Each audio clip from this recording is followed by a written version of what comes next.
ॐ श्रीगणेशाय नमः। अथ सप्तश्लोकी दुर्गा। शिव उवाच देवी त्वं भक्तसुलभे सर्वकार्यविधायिनी कलौ हि कार्यसिद्ध्यर्थमुपायं ब्रूहि यत्नतः। देव्युवाच शृणुदेव प्रवक्ष्यामि कलौ सर्वेष्टसाधनं मया तवैव स्नेहेनाप्यम्बा स्तुतिः प्रकाश्यते। ॐ अस्य श्रीदुर्गा सप्तश्लोकी स्तोत्रमन्त्रस्य नारायण ऋषिः अनुष्टुप् छन्दः। श्रीमहाकाली महालक्ष्मी महासरस्वत्यो देवताः श्रीदुर्गा प्रीत्यर्थं सप्तश्लोकी दुर्गा पाठे विनियोगः। ॐ ज्ञानिनामपि चेतांसि देवी भगवती हि सा बलादाकृष्य मोहाय महामाया प्रयच्छति। दुर्गे स्मृता हरसि भीतिमशेषजन्तोः स्वस्थैः स्मृता मतिमतीव शुभान् ददासि। दारिद्र्यदुःखभयहारिणि का त्वदन्या सर्वोपकारकरणाय सदार्धचित्ता। सर्वमङ्गलमङ्गल्ये शिवे सर्वार्थसाधिके शरण्ये त्र्यम्बके गौरी नारायणि नमोऽस्तुते। शरणागतदीनार्त परित्राणपरायणे सर्वस्यार्तिहरे देवी नारायणि नमोऽस्तुते। सर्वस्वरूपे सर्वेशे सर्वशक्तिसमन्विते भयेभ्यस्त्राहि नो देवी दुर्गे देवी नमोऽस्तुते। रोगानशेषानपहंसि तुष्टा रुष्टा तु कामान् सकलानभीष्टान् त्वामाश्रितानान्न विपन्नराणान् त्वामाश्रिता ह्याश्रयतां प्रयान्ति। सर्वबाधा प्रशमनं त्रैलोक्यस्याखिलेश्वरी एवमेव त्वया कार्यमश्मद्वैरिविनाशनम्। श्रीसप्तश्लोकी दुर्गा जगदम्बार्पणमस्तु। श्रीदुर्गाष्टोत्तरशतनामस्तोत्रम्। ईश्वर उवाच शतनाम प्रवक्ष्यामि शृणुष्व कमलानने। यस्य प्रसादमात्रेण दुर्गा प्रीता भवेत् सती। ॐ सती साध्वी भवप्रीता भवानी भवमोचनी। आर्या दुर्गा जया चाद्या त्रिनेत्रा शूलधारिणी पिनाकधारिणी चित्रा चण्डघण्टा महातपाः मनोबुद्धिरहङ्कारा चित्तरूपा चिताचितिः। सर्वमन्त्रमयी सत्ता सत्यानन्दस्वरूपिणी अनन्ता भाविनी भाव्या भव्या भव्या सदा गतिः। शाम्भवी देवमाता च चिन्तारत्नप्रिया सदा। सर्वविद्यादक्षकन्या दक्षयज्ञविनाशिनी अपर्णानेकवर्णा च पाटला पाटलावती। पट्टाम्बरपरिधाना कलमञ्जीररञ्जिनी अमेयविक्रमा क्रूरा सुन्दरी सुरसुन्दरी। वनदुर्गा च मातङ्गी मतङ्गमुनिपूजिता। ब्राह्मी माहेश्वरी चैन्द्री कौमारी वैष्णवी तथा। चामुण्डा चैव वाराही लक्ष्मीश्च पुरुषाकृतिः। विमलोत्कर्षिणी ज्ञाना क्रिया नित्या च बुद्धिदा। बहुला बहुलप्रेमा सर्ववाहनवाहना। निशुम्भशुम्भहननी महिषासुरमर्दिनी। मधुकैटभहन्त्री च चण्डमुण्डविनाशिनी। सर्वासुरविनाशा च सर्वदानवघातिनी। सर्वशास्त्रमयी सत्या सर्वास्त्रधारिणी तथा अनेकशस्त्रहस्ता च अनेकास्त्रस्य धारिणी कुमारी चैककन्या च कैशोरी युवती यतिः अप्रौढा चैव प्रौढा च वृद्धमाता बलप्रदा महोदरी मुक्तकेशी घोररूपा महाबला अग्निज्वाला रौद्रमुखी कालरात्रिस्तपस्विनी नारायणी भद्रकाली विष्णुमाया जलोदरी शिवदूती कराली च अनंता परमेश्वरी कात्यायनी च सावित्री प्रत्यक्षा ब्रह्मवादिनी य इदं प्रपठेन्नित्यं दुर्गा नाम शताष्टकं नासाध्यं विद्यते देवी त्रिषु लोकेषु पार्वती धनं धान्यं सुतं जायां हयं हस्तिनमेव च चतुर्वर्गं तथा चान्ते लभेन्मुक्तिं च शाश्वतीं कुमारीं पूजयित्वा तु ध्यात्वा देवीं सुरेश्वरीं पूजयेत् परया भक्त्या पठेन्नाम शताष्टकं तस्य सिद्धिर्भवेद्देवी सर्वैः सुरवरैरपि राजानो दासतां यान्ति राजश्रियमवाप्नुयात् गोरोचनालक्तककुङ्कुमेन सिन्दूरकर्पूरमधुत्रयेण विलिख्य यन्त्रं विधिना विधिज्ञो भवेत् सदा धारयते पुरारिः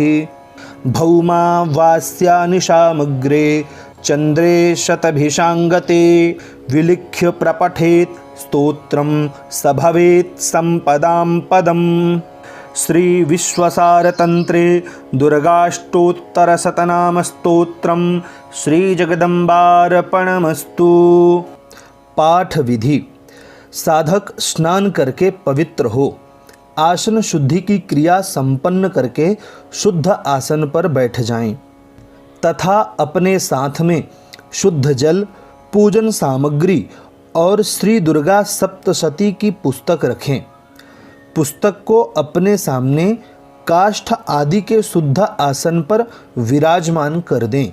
ध्यान रखें, श्री दुर्गा सप्तशती की पुस्तक को अपने हाथ में लेकर ना पढ़ें तथा जमीन पर रखकर ना पढ़ें। पुस्तक को उचित आसन पर विराजमान करें। अपने मस्तक में अपने संप्रदाय और पंथ के अनुसार भस्म लगाएं, चंदन लगाएं अथवा रोली लगा लें। शिखा बंधन के पश्चात पूर्वाभिमुख होकर तत्व शुद्धि के लिए 4 बार आचमन करें। उस समय अग्रांकित 4 मंत्रों को क्रमशः पढ़ें। ओम ऐं आत्मतत्त्वं शोधयामि नमः स्वाहा। ओम ह्रीं विद्यातत्त्वं शोधयामि नमः स्वाहा। ओम क्लीं शिवतत्त्वं शोधयामि नमः स्वाहा। 3 बार आचमन करने के पश्चात 1 बार हाथ को शुद्ध कर लें। ओम ऐं ह्रीं क्लीं सर्वतत्त्वं शोधयामि नमः स्वाहा। इसके पश्चात प्राणायाम करके भगवान गणपति का स्मरण करें, गुरुजनों का स्मरण करें। तत्पश्चात पवित्री धारण करने के बाद स्वयं को जल से पवित्र करें। हाथ में लाल फूल, अक्षत, जल, कुशा, सुपारी और दक्षिणा लेकर निम्नांकित रूप से संकल्प करें।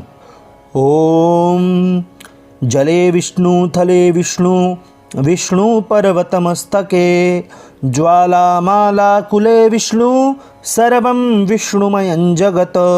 ओम विष्णुर्विष्णुर्विष्णुः। ओम नमः परमात्मने श्रीपुराणपुरुषोत्तमस्य श्रीविष्णोराज्ञया प्रवर्तमानस्य अद्य श्रीब्रह्मणो द्वितीयपरार्धे श्रीश्वेतवाराहकल्पे वैवस्वतमनवन्तरे अष्टाविंशतितमे कलियुगे प्रथमचरणे जम्बूद्वीपे भारतवर्षे भरतखण्डे आर्यावर्तान्तर्गत ब्रह्मावर्तैकदेशे पुण्यप्रदेशे बौद्धावतारे वर्तमाने यथा नाम संवत्सरे, यहाँ पास यथा नाम की जगह है, जो संवत्सर का नाम है उस संवत्सर का नाम उच्चारण करें।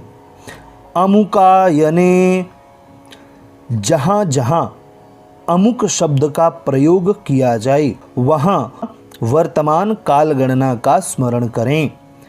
अमुकायने महामांगल्यप्रदे मासानाम उत्तमे अमुकमासे अमुकपक्षे अमुकतिथौ अमुकवासरान्वितायाम् अमुकनक्षत्रे अमुकराशिस्थिते सूर्ये अमुकामुकराशिस्थितेषु चंद्र भौम बुध गुरु शुक्र शनिषु सत्सु शुभयोगे शुभकरणे एवं गुणविशेषण विशिष्टायां शुभपुण्यतिथौ सकलशास्त्र श्रुति स्मृति पुराणोक्त फलप्राप्तिकामः अमुक गोत्रोत्पन्नः, अपने गोत्र का उच्चारण करें। अमुक शर्मा अहम, अपना नाम लें। ममात्मनः सपुत्र स्त्री बांधवस्य, अगर आप विवाहित हैं तब आप सपुत्र स्त्री बांधवस्य, अगर आप विवाहित नहीं हैं तब सबांधवस्य श्री नवदुर्गानुग्रहतो ग्रहकृत राजकृत सर्वविध पीड़ा निवृत्तिपूर्वक नैरुज्य दीर्घायुः पुष्टि धनधान्य समृद्ध्यर्थं श्री नवदुर्गा प्रसादेन सर्वापन्निवृत्ति सर्वाभीष्ट फलावाप्ति धर्मार्थ काम मोक्ष चतुर्विध पुरुषार्थ सिद्धिद्वारा श्री महाकाली महालक्ष्मी महासरस्वती देवता प्रीत्यर्थम शापोद्धार पुरस्सरम कवचार्गला कीलक पाठ वेद तंत्रोक्त रात्रि सूक्त पाठ देव्यथर्व शीर्ष पाठ न्यास विधि सहित नवारण जप सप्तशती न्यास ध्यान सहित चरित्र संबंधी विनियोग न्यास ध्यान पूर्वकंच मार्कंडेय उवाच सावर्णिः सूर्यतनयो यो मनुः कथ्यतेष्टमः इत्याद्यारभ्य सावर्णिर्भविता मनुः इत्यन्तं दुर्गा सप्तशती पाठं तदन्ते न्यास विधि सहित नवारण मंत्र जपम वेद तंत्रोक्त देवी सूक्त पाठम रहस्यत्रय पठनम शापोद्धारादिकंच करिष्ये। इस प्रकार से बोल करके हाथ में जो कुशाक्षत जल द्रव्य इत्यादि आपने रखा हुआ है उसको माँ भगवती के सामने अर्पित कर दें। तत्पश्चात लब्धोपचार विधि से माँ भगवती का विधि विधान से पूजन करने के पश्चात संपूर्ण विधि के अनुसार से पुस्तक की पूजा करें। पूजा करने के पश्चात माँ भगवती को प्रणाम करें तथा शापोद्धार करने के निमित्त माँ भगवती के इस मंत्र का 7 बार पाठ करें। ओम ह्रीं क्लीं श्रीं क्रां क्रीं चंडिका देव्यै शापनाशानुग्रहं कुरु कुरु स्वाहा। इस मंत्र का 7 बार जप करने से शापोद्धार हो जाता है। तत्पश्चात उत्कीलन करने के लिए अग्रिम मंत्र का 21 बार पाठ करें। ओम श्रीं क्लीं ह्रीं सप्तशती चंडिके उत्कीलनम कुरु कुरु स्वाहा। इस मंत्र का 21 बार पाठ करने से उत्कीलन हो जाता है। तत्पश्चात 7 बार मृत संजीवनी विद्या का जप करना चाहिए। ओम ह्रीं ह्रीं वम वम ऐं ऐं मृत संजीवनी विद्ये मृतमुत्थापयोत्थापय क्रीं ह्रीं ह्रीं वम स्वाहा। इस प्रकार से 7 बार मृत संजीवनी विद्या का जप करने से श्री दुर्गा सप्तशती पाठ जागृत हो जाता है। इसके पश्चात शाप विमोचन करना चाहिए। शाप विमोचन करने के लिए 2 विधि है। पहली विधि यह है कि जो सम्मुख मंत्र दिख रहा है इसका 108 बार आपको आरंभ में जप कर लेना चाहिए। मंत्र है ओम श्रीं श्रीं क्लीं हूं ओम ऐं क्षोभय मोहय उत्कीलय उत्कीलय उत्कीलय ठम ठम। इस मंत्र का 108 बार जप करने से शाप विमोचन हो जाता है। अब जानते हैं सप्तशती शाप विमोचन का दूसरा प्रकार।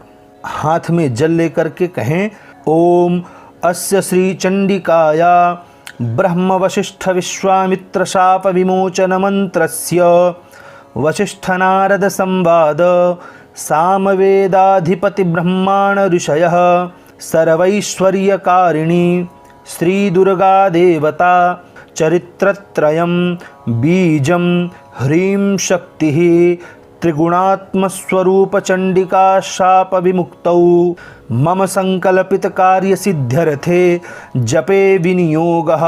हाथ में लिया हुआ जल सम्मुख थाली में अर्पित कर दें। तत्पश्चात हाथ जोड़ करके पाठ करें।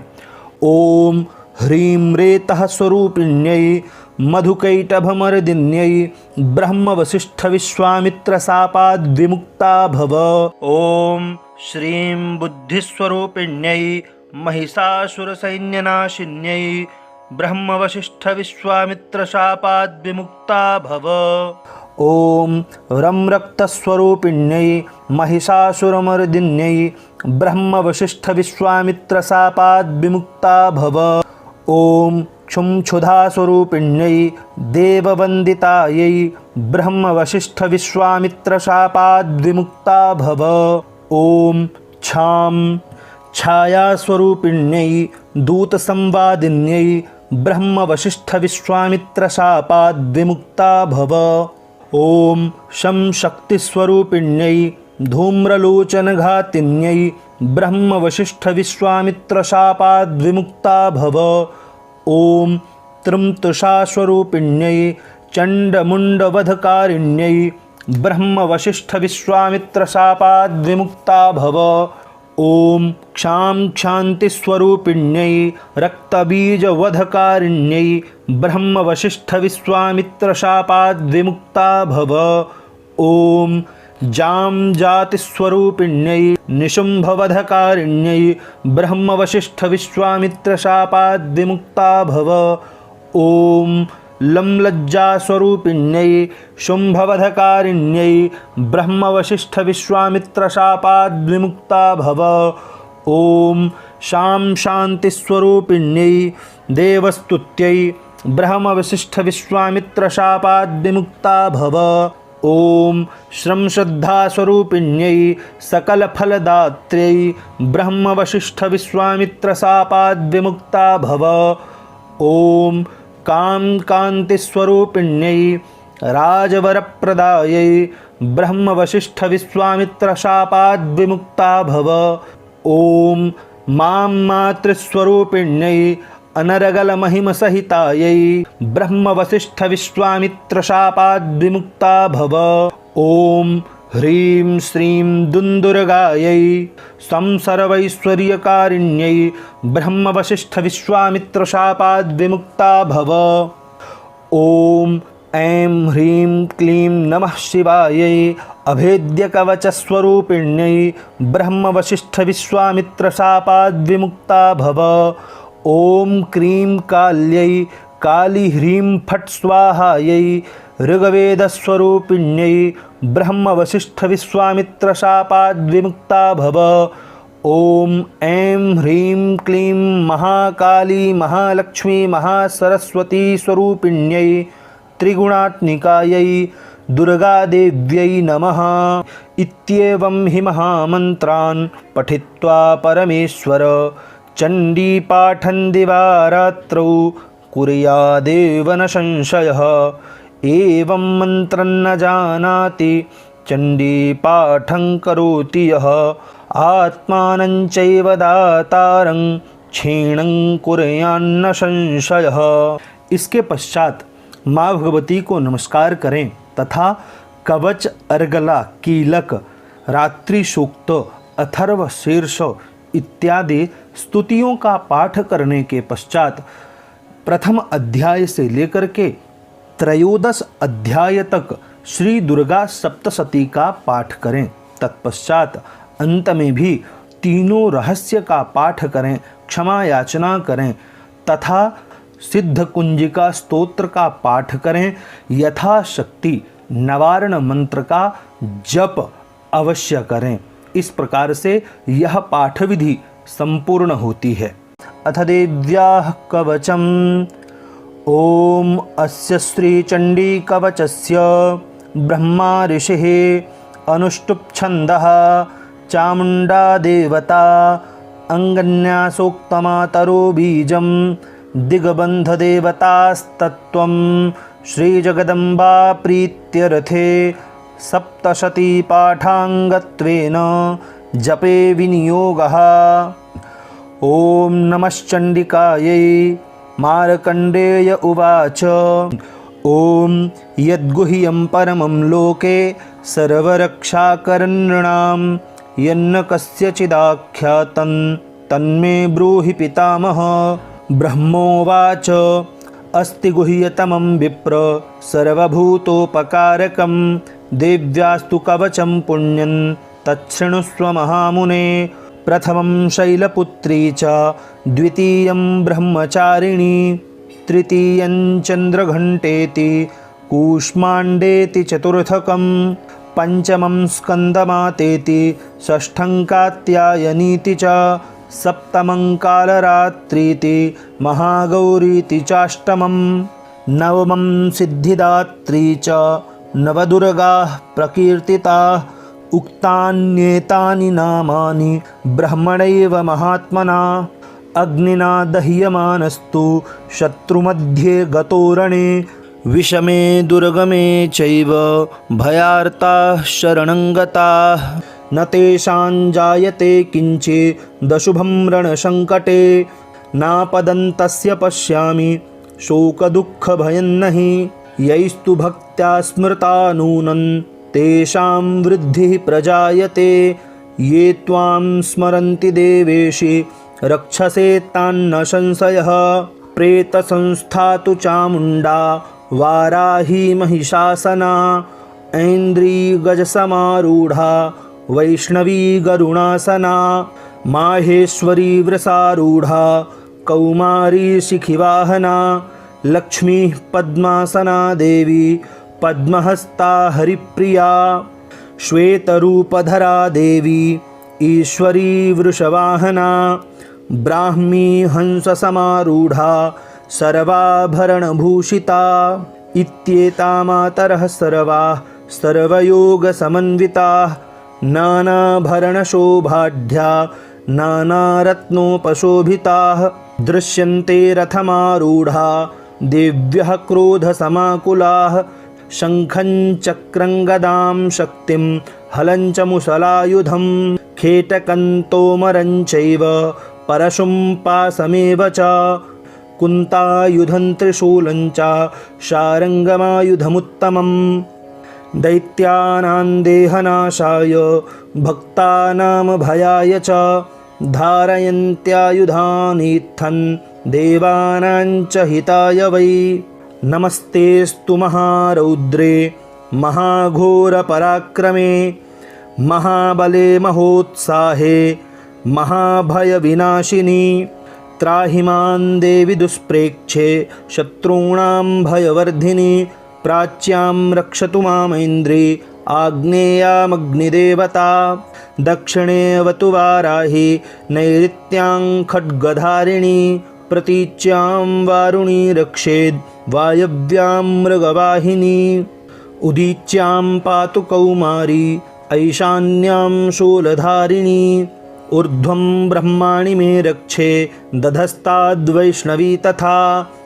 एवं दशदिशो रक्षेत् चामुण्डा शववाहना जया मे चाग्रतः पातु विजया पातु पृष्ठतः अजिता वामपार्श्वे तु दक्षिणे चापराजिता शिखामुद्योतिनी रक्षे दुमामूर्ध्नि व्यवस्थिता मालाधरी ललाटे च भ्रुवौ रक्षेद्यशस्विनी त्रिनेत्रा च भ्रुवोर्मध्ये यमघण्टा च नासिके शङ्खिनी चक्षुषोर्मध्ये श्रोत्रयोर्द्वारवासिनी कपोलौ कालिका रक्षेत् कर्णमूले तु शाङ्करी नासिकायां सुगन्धा च उत्तरोष्ठे च चर्चिका अधरे चामृतकला जिह्वायां च सरस्वती दन्तान् रक्षतु कौमारी कण्ठदेशे तु चण्डिका घण्टिकाञ्चित्रघण्टा च महामाया च तालुके कामाक्षी चिबुकं रक्षेत् वाचं मे सर्वमङ्गला ग्रीवायां भद्रकाली च पृष्ठवंशे धनुर्धरी नीलग्रीवा बहिः कण्ठे नलिकान्नलकूबरी स्कन्धयोः खड्गिनी रक्षेद् बाहू मे वज्रधारिणी हस्तयोर्दण्डिनी रक्षे दम्बिका चाङ्गुलीषु च नखाञ्छूलेश्वरी रक्षेत् कुक्षौ रक्षेत् कुलेश्वरी स्तनौ रक्षेन्महादेवी मनः शोकविनाशिनी हृदये ललिता देवी उदरे शूलधारिणी नाभौ च कामिनी रक्षेद् गुह्यं गुह्येश्वरी तथा पूतना कामिका मेढ्रं गुदे महिषवाहिनी कट्यां भगवती रक्षेज्जानुनी विन्ध्यवासिनी जङ्घे महाबला रक्षेत् सर्वकामप्रदायिनी गुल्फयोर्नारसिंही च पादपृष्ठे तु तैजसी पादाङ्गुलीषु श्रीरक्षेत् पादाधस्तलवासिनी नखान् दंष्ट्राकराली च केशांश्चैवोर्ध्वकेशिनी रोमकूपेषु कौबेरी त्वचं वागीश्वरी तथा रक्तमज्जावसा मांसा न्यस्थिमेदांसि पार्वती अन्त्राणि कालरात्रिश्च पित्तञ्च मुकुटेश्वरी पद्मावती पद्मकोशे कफे चूडामणिस्तथा ज्वालामुखी नखज्वाला मभेद्या सर्वसन्धिषु शुक्रं ब्रह्माणि मे रक्षेच्छायां छत्रेश्वरी तथा अहङ्कारं मनोबुद्धिं रक्षेन्मे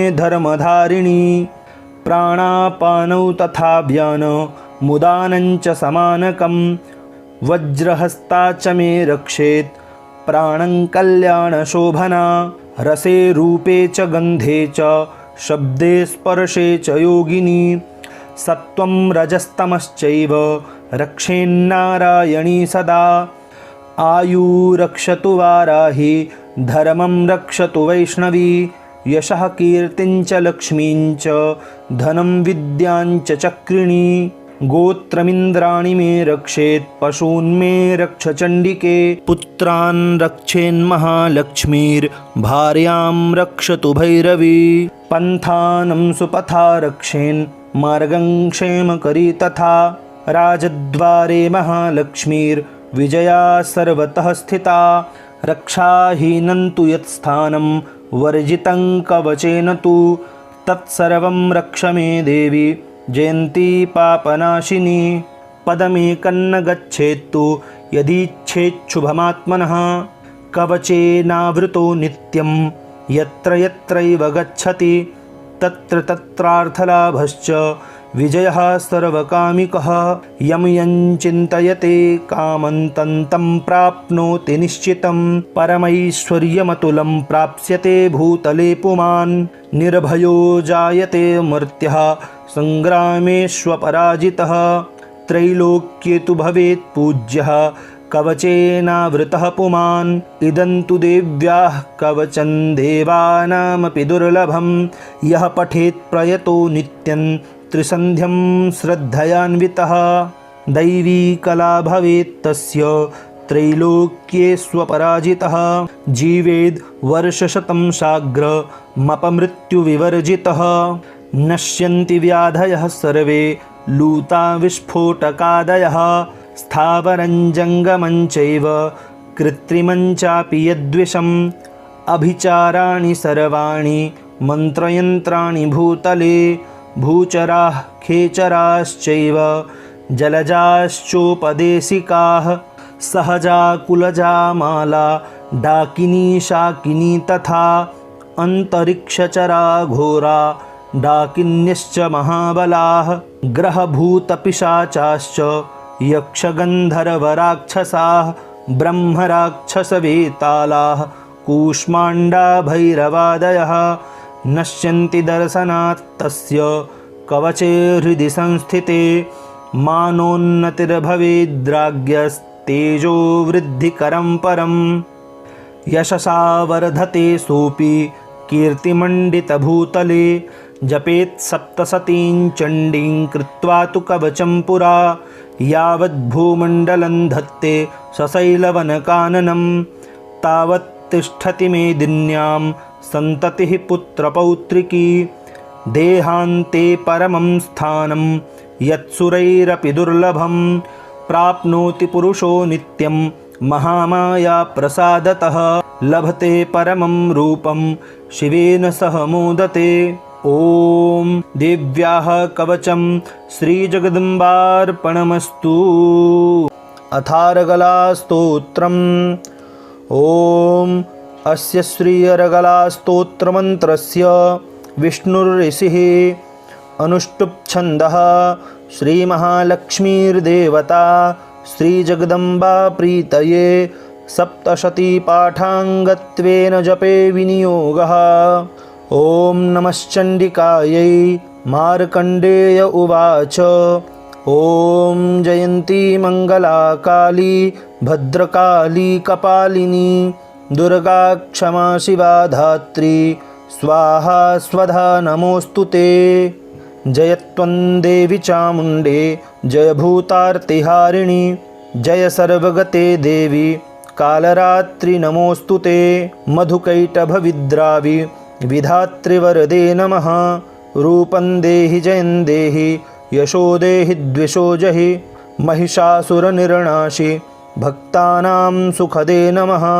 रूपं देहि जयं देहि यशो देहि द्विषो जहि रक्तबीजवधे देवी चण्डमुण्डविनाशिनी रूपं देहि जयं देहि यशो देहि द्विषो जहि शुम्भस्यैव निशुम्भस्य धूम्राक्षस्य च मर्दिनी रूपं देहि जयं देहि यशो देहि द्विषो जहि वन्दिताङ्घ्रियुगे देवी सर्वसौभाग्यदायिनी रूपं देहि जयं देहि यशो देहि द्विषो जहि अचिन्त्यरूपचरिते सर्वशत्रुविनाशिनी रूपं देहि जयं देहि यशो देहि द्विषो जहि न तेभ्यः सर्वदा भक्त्या चण्डिके दुरितापहे रूपं देहि जयं देहि यशो देहि द्विषो जहि स्तुवद्भ्यो भक्तिपूर्वं त्वां चण्डिके व्याधिनाशिनी रूपं देहि जयं देहि यशो देहि द्विषो जहि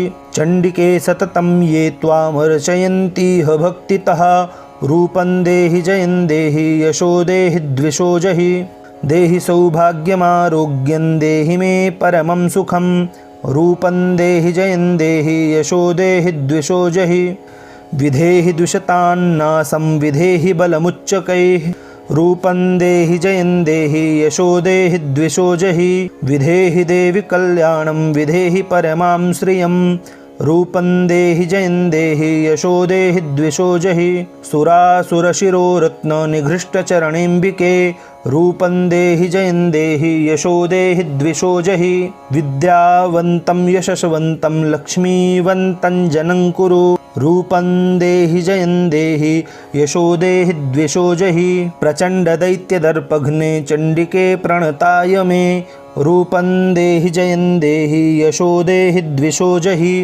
चतुर्भुजे चतुर्वक्त्र संस्तुते परमेश्वरी रूपं देहि जयं देहि यशो देहि द्विषो जहि कृष्णेन संस्तुते देवी शश्वद्भक्त्या सदाम्बिके रूपं देहि जयं देहि यशो देहि द्विषो जहि हिमाचलसुतानाथ संस्तुते परमेश्वरी रूपं देहि जयं देहि यशो देहि द्विषो जहि इंद्राणीपति सद्भाव पूजिते परमेश्वरी रूपं देहि जयं देहि यशो देहि द्विषो जहि देवी प्रचण्डदोर्दण्ड दैत्यदर्प विनाशिनी रूपं देहि जयं देहि यशो देहि द्विषो जहि देवी भक्तजनोद्दाम दत्तानन्दोदयेऽम्बिके रूपं देहि जयं देहि यशो देहि द्विषो जहि पत्नीं मनोरमां देहि मनोवृत्तानुसारिणीं तारिणीं दुर्गसंसारसागरस्य कुलोद्भवाम् इदं स्तोत्रं पठित्वा तु महास्तोत्रं पठेन्नरः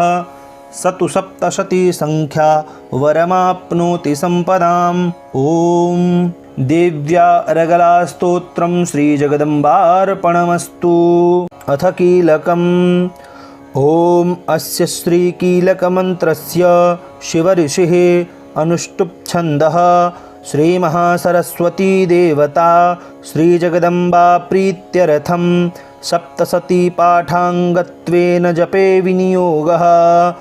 ॐ नमश्चण्डिकायै।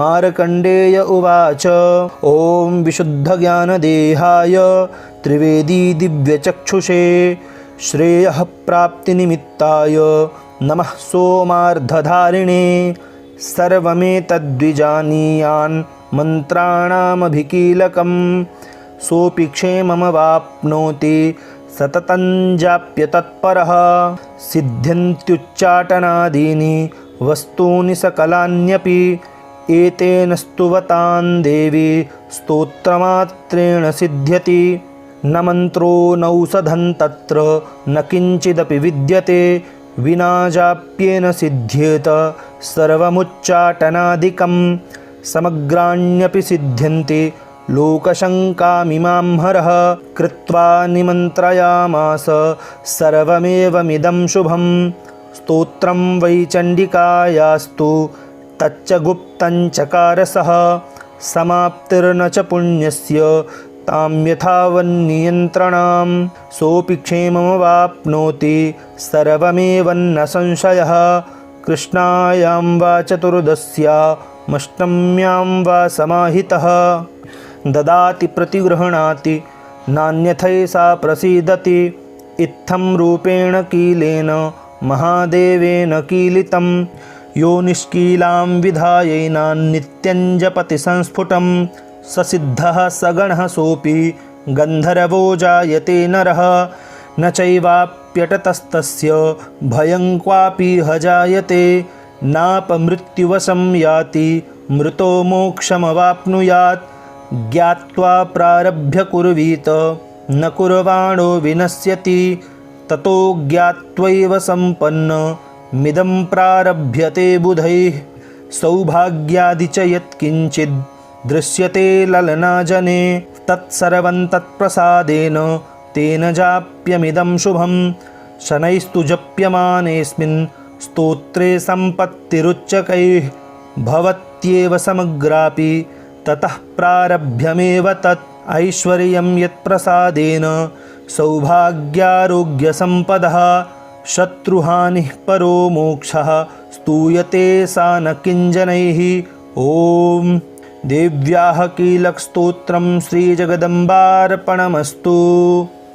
अथ वेदोक्तं रात्रिसूक्तम् ॐ रात्रीत्याद्यष्टर्चस्य सूक्तस्य कुशिकः सौभरो रात्रिर्वा भारद्वाजो ऋषिः रात्रिर्देवता गायत्री छन्दः देवी माहात्म्यपाठे विनियोगः। ॐ रात्रिव्यख्यदायति पुरुत्रादिव्यक्षभिः विश्वा अधिश्रियोधित। ओर्वप्रा अमर्त्या निवतो देव्युद्वतः ज्योतिषा बाधते तमः। निरुस्वसारमस्कृतो शसन्देव्यायति अपेदुहासते तमः। सा नो अद्य यस्या वयन्निते यामन्न विक्ष्महि वृक्षेण वसतिं वयः। निग्रामासो अविक्षत निपद्वन्तो निपक्षिणः निश्येनाशश्चिदर्थिनः। यावया वृक्यं वृकं यवयस्तेन मूर्म्ये अथानः सुतरा भव। उपमापेऽपि षत्तमः कृष्णं व्यक्तमस्थित उष ऋणेव यातय। उपतेगा इवाकरं वृणीष्वदुहितर्दिवः रात्रिस्तोमन्न जिग्युषे। हरिः ॐ श्रीजगदम्बार्पणमस्तु। अथ तन्त्रोक्तं रात्रिसूक्तम्। ॐ विश्वेश्वरीं जगद्धात्रीं स्थितिसंहारकारिणीं निद्रां भगवतीं विष्णोरतुलां तेजसः प्रभुः। ब्रह्मोवाच त्वं स्वाहा त्वं स्वधा त्वं हि वषट्कारः स्वरात्मिका। सुधा त्वमक्षरे नित्ये त्रिधा मात्रात्मिका स्थिता। अर्धमात्रा स्थिता नित्या यानुच्चार्या विशेषतः। त्वमेव सन्ध्या सावित्री त्वं देवी जननी परा। त्वयैतद्धार्यते विश्वं त्वयैतत्सृज्यते जगत्। त्वयैतत्पाल्यते देवी त्वमत्स्यन्ते च सर्वदा। विसृष्टौ सृष्टिरूपा त्वं स्थितिरूपा च पालने। तथा संहृतिरूपान्ते जगतोऽस्य जगन्मये। महाविद्या महामाया महामेधा महास्मृतिः महामोहा च भवति महादेवी महासुरी। प्रकृतिस्त्वं च सर्वस्य गुणत्रयविभाविनी। कालरात्रिर्महारात्रिर्मोहरात्रिश्च दारुणा। त्वं श्रीस्त्वमीश्वरी त्वं ह्रीस्त्वं बुद्धिर्बोधलक्षणा।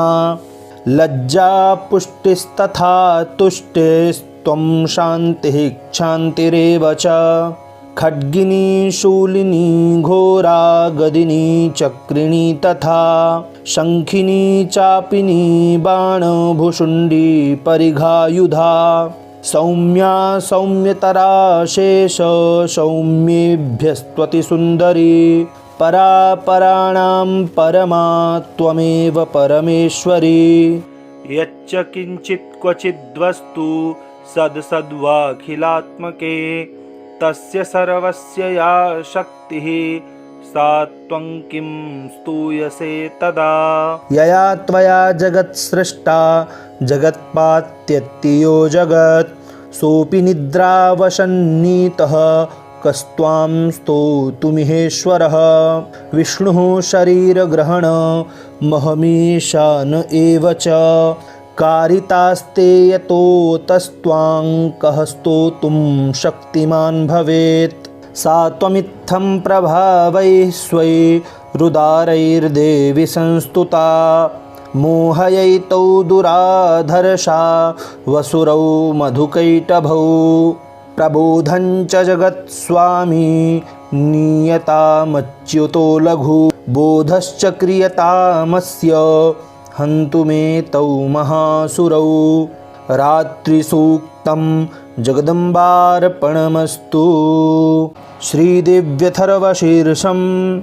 ॐ सर्वे वै देवा देवीमुपतस्थुः कासित्वं महादेवीति। सा ब्रवीत अहं ब्रह्मस्वरूपिणी। मत्तः प्रकृतिपुरुषात्मकं जगत्। शून्यं च अहमानन्दानानन्दौ। अहं विज्ञानाविज्ञाने अहं ब्रह्मा ब्रह्मणि वेदितव्ये, अहं पञ्चभूतान्यपञ्चभूतानि, अहमखिलं जगत् वेदोऽहमवेदोऽहं, विद्याहमविद्याहम्, अजाहमनजाहम्, अधश्चोर्ध्वं च तिर्यक्चाहम्, अहं रुद्रेभिर्वसुभिश्चरामि, अहमादित्यैरुतविश्वदेवैः, अहं मित्रावरुणावुभौ बिभर्मि, अहमिन्द्राग्नि अहमश्विनावुभौ, अहं सोमं त्वष्टारं पूषणं भगं दधामि, अहं विष्णुमुरुक्रमं ब्रह्माण्डमुत प्रजापतिं दधामि, अहं दधामि द्रविणं हविस्मते सुप्राव्ये यजमानाय सुन्वते, अहं राष्ट्रे संगमनि वसूनां चिकितुषी प्रथमायज्ञियानाम्, अहं सुवे पितरमस्य मूर्धन्मम योनिरप्स्वन्तः समुद्रे, य एवं वेद सदैवीं सम्पदमाप्नोति, ते देवा अब्रुवन् नमो देव्यै महादेव्यै शिवायै सततं नमः। नमः प्रकृत्यै भद्रायै नियताः प्रणताः स्मतां, तामग्निवर्णां तपसा ज्वलन्तीं वैरोचनीं कर्मफलेषु जुष्टां, दुर्गां देवीं शरणं प्रपद्यामहे शूरानाशयित्र्यै ते नमः।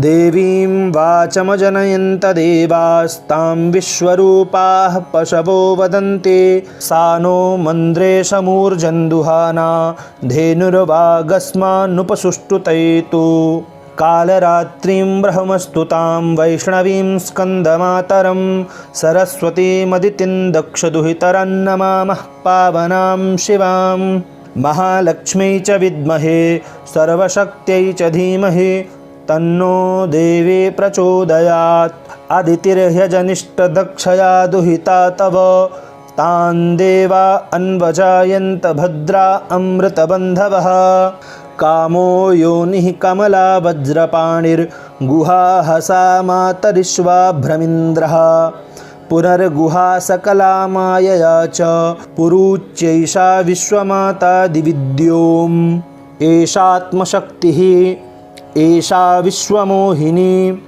पाशाङ्कुशधनुर्बाणधरा, एषा श्रीमहाविद्या, य एवं वेद शशोकं तरति, नमस्ते अस्तु भगवते मातरस्मान् पाहि सर्वतः, सैषाष्टौ वसवः सैषैकादश रुद्राः, सैषा द्वादशादित्याः, सैषा विश्वे देवाः सोमपा असोमपाश्च, सैषा यातु धाना असुरा रक्षांसि पिशाचा यक्षाः सिद्धाः, सैषा सत्वरजस्तमांसि, सैषा ब्रह्मविष्णुरुद्ररूपिणी, सैषा प्रजापतीन्द्रमनवः, सैषा ग्रहनक्षत्रज्योतींषि कलाकाष्ठादिकालरूपिणी, तामहं प्रणौमि नित्यं, पापापहारिणीं देवीं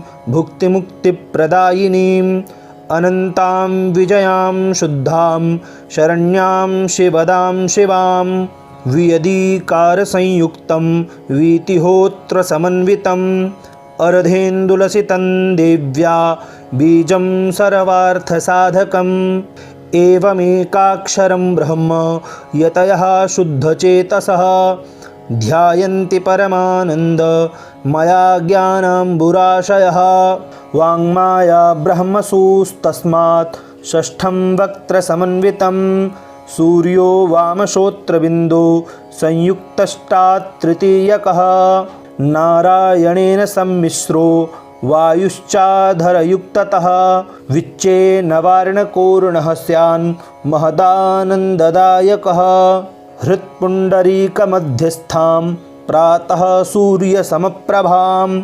पाशाङ्कुशधरां सौम्यां वरदाभयहस्तकां, त्रिनेत्रां रक्तवसनां भक्तकामदुघाम्बजे, नमामि त्वां महादेवीं महाभयविनाशिनीं, महादुर्गप्रशमनीं महाकारुण्यरूपिणीं, यस्याः स्वरूपं ब्रह्मादयो न जानन्ति तस्मादुच्यते अज्ञेया।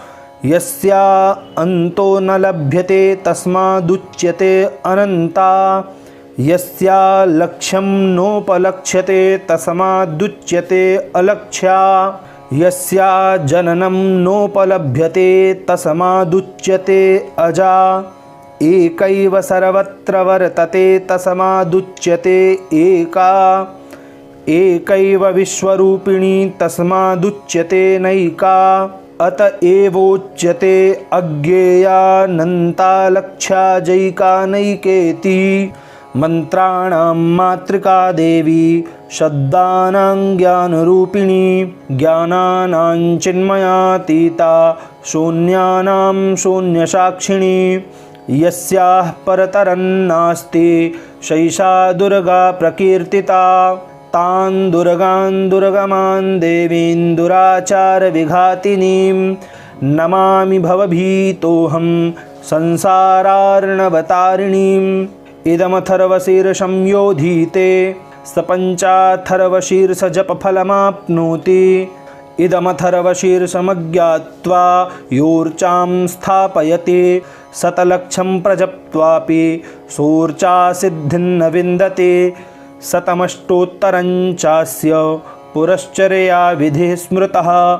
10 वारं पठेद्यस्तु सद्यः पापैः प्रमुच्यते।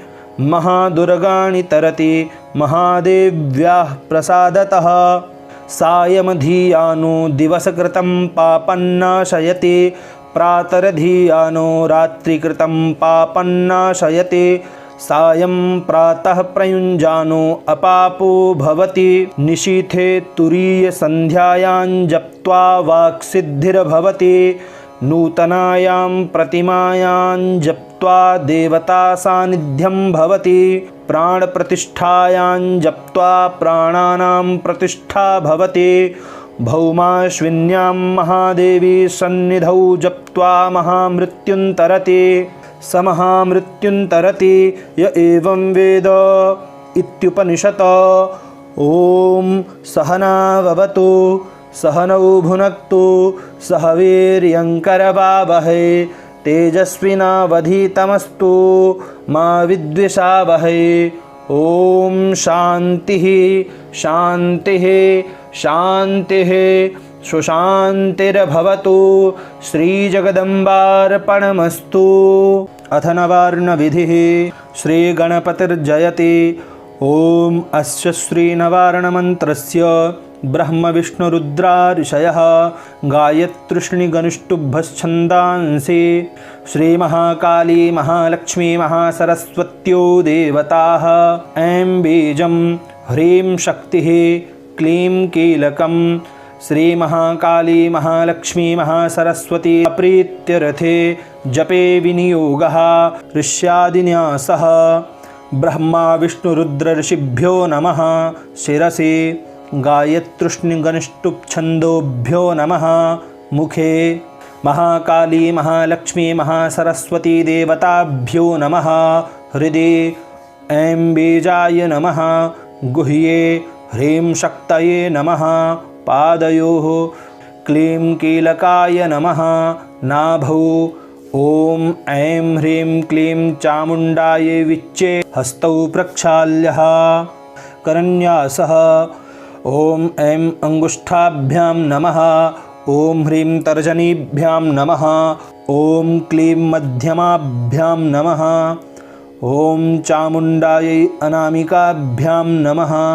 ॐ विच्चे कनिष्ठिकाभ्यां नमः। ॐ ऐं ह्रीं क्लीं चामुण्डायै विच्चे करतलकरपृष्ठाभ्यां नमः। हृदयादिन्यासः। ॐ ऐं हृदयाय नमः। ॐ ह्रीं शिरसे स्वाहा। ॐ क्लीं शिखायै वषट्। ॐ चामुण्डायै कवचाय हुं।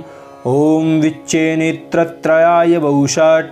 ॐ ऐं ह्रीं क्लीं चामुण्डायै विच्चे अस्त्राय फट्। अक्षरन्यासः। ॐ ऐं नमः शिखायां। ॐ ह्रीं नमः दक्षिणनेत्रे। ॐ क्लीं नमः वामनेत्रे, ॐ चां नमः दक्षिणकर्णे, ॐ मुं नमः वामकर्णे, ॐ डां नमः दक्षिणनासापुटे, ॐ यैं नमः वामनासापुटे, ॐ विं नमः मुखे, ॐ चैं नमः गुह्ये, ॐ ऐं ह्रीं क्लीं चामुण्डायै विच्चे इति मन्त्रेण 8 वारं मूलेन व्यापकं कुर्यात्। दिङ्न्यासः ॐ ऐं प्राच्यै नमः, ॐ ऐं आग्नेयै नमः, ॐ ह्रीं दक्षिणायै नमः, ॐ ह्रीं नैऋत्यै नमः, ॐ क्लीं प्रतीच्यै नमः, ॐ क्लीं वायव्यै नमः, ॐ चामुण्डायै उदीच्यै नमः, ॐ चामुण्डायै ऐशान्यै नमः, ॐ ऐं ह्रीं क्लीं चामुण्डायै विच्चे ऊर्ध्वायै नमः, ॐ ऐं ह्रीं क्लीं चामुण्डायै विच्चे भूम्यै नमः। ध्यानं खड्गं चक्रगदेषु चापपरिघां शूलं भुशुण्डीं शिरः, शङ्खं सन्दधतीं करैस्त्रिनयनां सर्वाङ्गभूषावृतां, नीलाश्मद्युतिमास्य पाददशकां सेवे महाकालिकां, यामस्तौत्स्वपिते हरौ कमलजो हन्तुं मधुङ्कैटभम्, अक्षस्रकपरशृङ्गदेषु कुलिशं पदमन्धनुष्कुण्डिकां, दण्डं शक्तिमसिञ्च चरमजलजं घण्टां सुराभाजनं, शूलं पाशसुदर्शने च दधतीं हस्तैः प्रसन्नाननां, सेवे सैरिभमर्दिनीमिह महालक्ष्मीं सरोजस्थितां, घण्टाशूलहलानि शङ्खमुसले चक्रन्धनुः सायकं, हस्ताब्जैर्दधतीं घनान्तविलसच्छीतांशुतुल्यप्रभां, गौरीदेहसमुद्भवां त्रिजगतामाधारभूतां महा, पूर्वामत्र सरस्वतीमनुभजे शुम्भादिदैत्यार्दिनीम्। ऐं ह्रीं अक्षमालिकायै नमः। ॐ मां माले महामाये सर्वशक्तिस्वरूपिणी चतुर्वर्गस्त्वयि न्यस्तस्तस्मान्मे सिद्धिदा भव। ॐ अविघ्नं कुरु माले त्वं गृह्णामि दक्षिणे करे जपकाले च सिद्ध्यर्थं प्रसीद मम सिद्धये। ॐ अक्षमालाधिपतये सुसिद्धिं देहि देहि सर्वमन्त्रार्थसाधिनी साधय साधय सर्वसिद्धिं परिकल्पय परिकल्पय मे स्वाहा। गुह्याति गुह्यगोप्त्री त्वं गृहाणस्मत्कृतं जपं सिद्धिर्भवतु मे देवी त्वत्प्रसादान्महेश्वरी। अथ सप्तशतीन्यासः। प्रथममध्यमोत्तरचरित्राणां ब्रह्मा विष्णुरुद्रा ऋषयः श्रीमहाकाली महालक्ष्मी महासरस्वत्यो देवताः गायत्र्युष्णिगनुष्टुभ्यश्छन्दांसि नन्दाशाकम्भरी भीमा शक्तयः रक्तदन्तिका दुर्गा भ्रामरयो बीजानि अग्निवायुसूर्यास्तत्त्वानि ऋग्यजुः सामवेदाध्यानानि सकलकामना सिद्धये। श्रीमहाकाली महालक्ष्मी महासरस्वती देवता प्रीत्यर्थे जपे विनियोगः। ॐ खड्गिनी शूलिनी घोरा गदिनी चक्रिणी तथा शङ्खिनी चापिनी बाण भुशुण्डी परिघायुधा अङ्गुष्ठाभ्यां नमः। ॐ शूलेन पाहि नो देवी पाहि खड्गेन चाम्बिके घण्टास्वनेन नः पाहि चापज्यानि स्वनेन च तरजनीभ्यां नमः। ॐ प्राच्यां रक्ष प्रतीच्यां च चण्डिके रक्ष दक्षिणे ब्राह्मणेनात्मशूलस्य उत्तरस्यान्तथेश्वरी मध्यमाभ्यां नमः। ॐ सौम्यानि यानि रूपाणि त्रैलोक्ये विचरन्ति ते यानि चात्यर्थघोराणि तैरक्षास्मांस्तथा भुवम् अनामिकाभ्यां नमः। ॐ खड्गशूलगदादीनि यानि चास्त्राणि तेऽम्बिके करपल्लवसङ्गीनि तैरस्मान् रक्ष सर्वतः कनिष्ठिकाभ्यां नमः। ॐ सर्वस्वरूपे सर्वेशे सर्वशक्तिसमन्विते भयेभ्यस्त्राहि नो देवी दुर्गे देवी नमोस्तु ते करतलकरपृष्ठाभ्यां नमः। इसी प्रकार से सप्तसती जी के इन्हीं मंत्रों के द्वारा ही हृदयादि न्यास करें। ध्यानम विद्युद्दामसमप्रभां मृगपतिस्कन्धस्थितां भीषणां कन्याभिः करवालखेटविलसद्धस्ताभिरासेवितां हस्तैश्चक्रगदाशिखेटविशिखांश्चापङ्गुणन्तर्जनीं बिभ्राडामनलात्मिकां शशिधरां दुर्गां त्रिनेत्रां भजे।